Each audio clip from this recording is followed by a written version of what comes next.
Hello, everyone, and welcome to our children's message for Exodus 12. Have you ever had a really big, special, important meal? Like at Thanksgiving or Christmas or for your birthday? Something really special with really special food. I always think of Thanksgiving because Thanksgiving always has really certain foods that we eat, right? There's turkey and there's mashed potatoes and stuffing and a lot of folks like cranberries. And so there's really certain foods that we eat. And it's also a time when we celebrate and we talk about the things that we're thankful for in the past year, right? And that's going to be coming up here before too long. So what we're going to talk about today is a special meal that the Israelite people celebrated when they were slaves in Egypt. And this was a really, really, really long time ago. And it's got someone called Moses in it. So before we start that story, though, we're going to do a story out of our story Bible, okay? Just to kind of give you a little bit of background about who Moses is and how we got here, okay? And this story is called Free from Slavery. When Moses was alive, the Hebrew people were also called Israelites. Many Israelites were slaves in Egypt. Moses and his brother Aaron were their leaders and went to Pharaoh, the king of Egypt. They said, "Our God says, 'Let my people go.'" "I don't believe in your God," shouted Pharaoh. "Now get back to work." Hearing this, God said to Moses in a thundering voice, "Watch what I will do to Pharaoh. He will let my people go. Tell my people, I will free you all and bring you back to the land I promised to Abraham." Because they had been slaves for so long, it was hard for the people to believe Moses. So God ordered again, "Tell Pharaoh to let my people go." Moses worried that Pharaoh might not listen to him, but Moses did what God said. So then, this one is called the plagues. God gave Moses a big job. Moses had to stand up to a very stubborn king who was making God's people work as slaves. God told Moses to go to the Pharaoh and say, "Let my people go." But Pharaoh said, "No, I will not let God's people go." Pharaoh wanted the people to worship him, not God. So God used 10 ways called plagues to change Pharaoh's mind. God turned the Nile to blood. The river began to stink. Pharaoh watched the river turn red, knew his people could not drink, and Pharaoh still said no. God sent frogs to hop everywhere, even into the beds. Pharaoh heard his bakers scream when frogs jumped out of their breads, and Pharaoh still said no. God thought gnats might change Pharaoh's mind, so the people could go free. Gnats swarmed people, goats, and cows. There was no place to flee. And Pharaoh still said no. Flies, thought God, will do the trick. And so God sent a zillion. Pharaoh's house filled up with flies. Outside there were 1,000,000.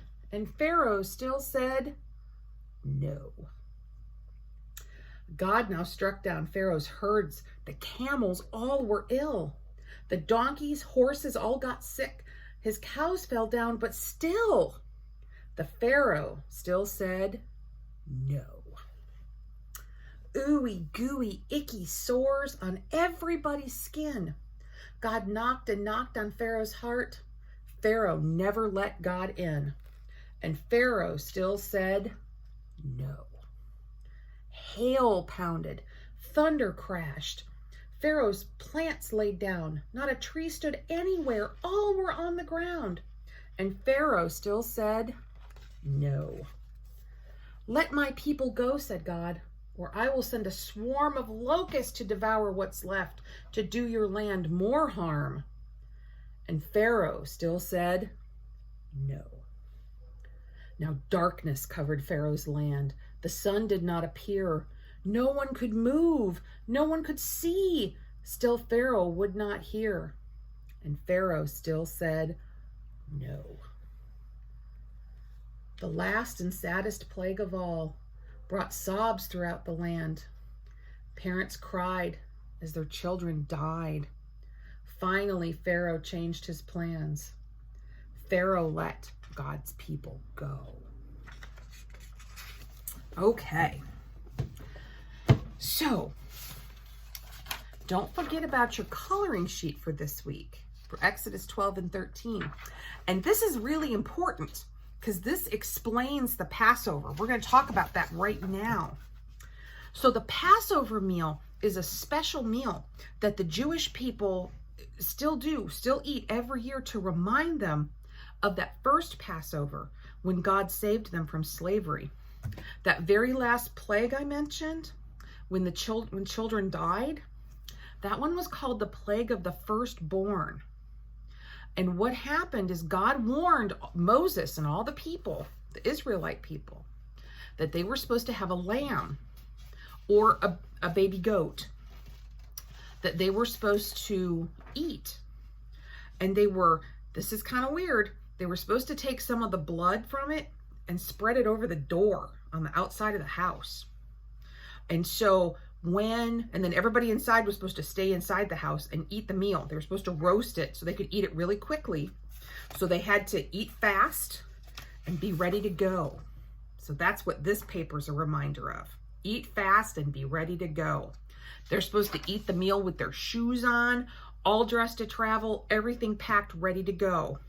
Because God knew this was going to be the last plague and that Pharaoh was going to change his mind. And so it was really important that the people be ready.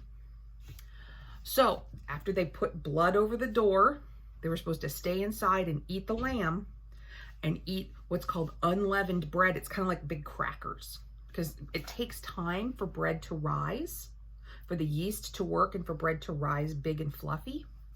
And they didn't have time. So they didn't put any yeast in the bread. They just kind of made flat crackers that they could eat really fast.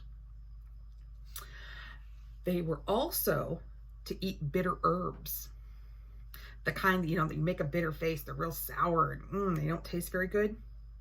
But they eat bitter herbs. They're here on the table too, as a reminder of how bitter and how sad and how hurt they were being slaves. It's a reminder to them.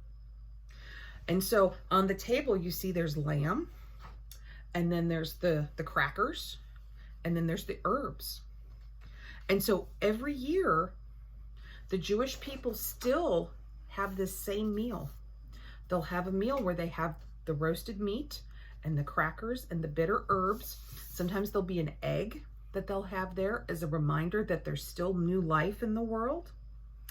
They'll have, and they always have some wine for everyone to drink. There's always something to drink at the table too. And they always leave a seat open at the table in case anyone comes unannounced, unexpected, and shows up, that there's a place for them at the table, always. And so then what happened after the story? They all ate their meal, and then Pharaoh decided to let them go. So God was right. So then they had to hurry and rush, and they had to get everything packed so that they could leave, so that they could go to their new home. They weren't sure where they were going. Moses wasn't even sure where they were going, but they needed to hurry while they had the chance. So this picture right here, this one at the top, it says welcome. And this is to draw a picture of what you think a nice welcome would look like. What are the kinds of things that you think that the Israelites would have been looking for in a new place to live? Because they had to leave in a hurry. They didn't have a lot of time. So what things would be important? Shelter, water, food.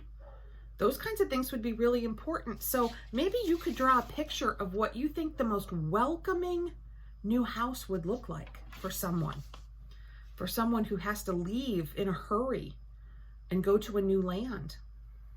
A lot of our ancestors did that. They had to leave other lands and they came here to America. I know a lot of my ancestors did. My great-grandparents, they left other countries and they came here to America to live. And they were looking for a place to live and, you know, a nice place to be and place to get a job and so that they could become Americans. And people still do that today. The Jewish people still celebrate Passover. All these thousands of years later, they still do that. It's a really important meal, and it reminds them of who they are and where they came from and how they got here. And in fact, even Jesus celebrated the Passover. That's the meal he was celebrating with his friends. Right before, when he was in Jerusalem in his final days, that's the meal he was celebrating. So it's really important to remember that the Passover is really important, that Jewish folks make sure that they celebrate the Passover every year. It's a really important time for them because it kind of formed them as a people.